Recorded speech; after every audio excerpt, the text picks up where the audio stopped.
so we must be rid of the children.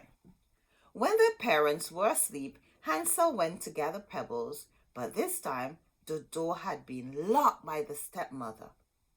In the morning, the stepmother gave Hansel and Gretel even smaller pieces of bread, which Hansel secretly dropped as they walked along the path.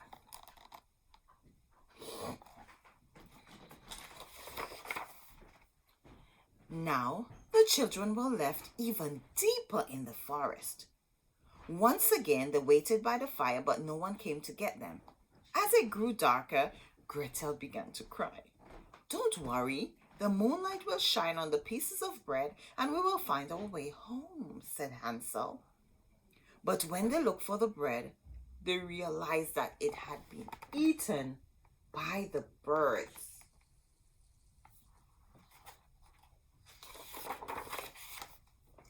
For 3 days, Hansel and Gretel tried to find their way out of the forest. They were terribly hungry when they came to a little house built entirely from bread, with a roof made of cake and windows made of sugar. A delicious house. They began to gobble down pieces of the house when they heard a voice calling from inside. "Nibble, nibble, little monster, who is nibbling at my house?"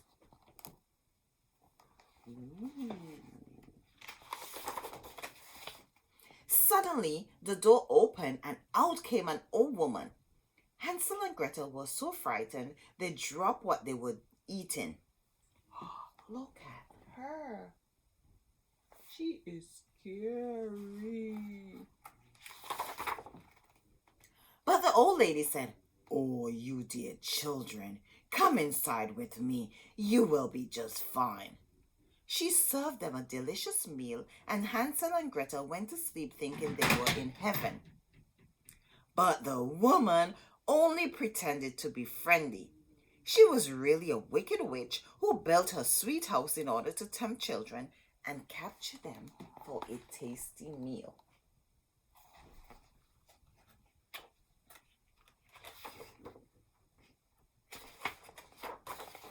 While Hansel and Gretel slept, the witch looked at them. "There will be a good mouthful," she said. In the morning, she grabbed Hansel and locked him in a cage.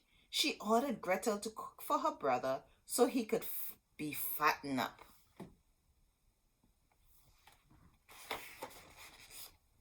Every day, the witch said to Hansel, "Stick out your finger so I can feel if you're fat enough." But the witch had bad eyes, so Hansel will stick out a little bone that Gretel gave him. The witch wondered why he wasn't getting any fatter.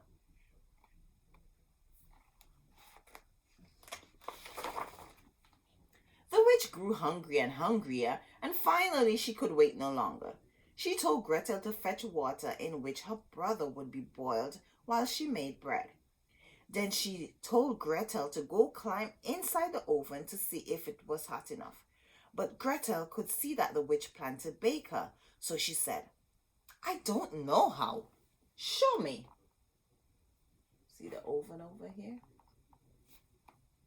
It's like a little cave you can kind of go into. "Stupid goose! The opening is big enough. I could get in myself." The witch cackled as she stuck her head into the oven. Quickly, Gretel gave the witch a big shove and pushed her all the way inside.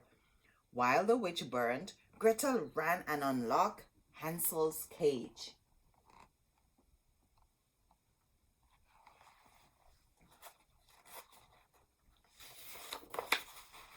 Hansel and Gretel jumped for joy and filled their pocket with the witch's precious stones and pearls. When they found their way back home, their father rejoiced to see them, for he had not had a happy day since they had gone. During their time away, their stepmother had died. Now all their cares were at the end, and they lived happily ever after.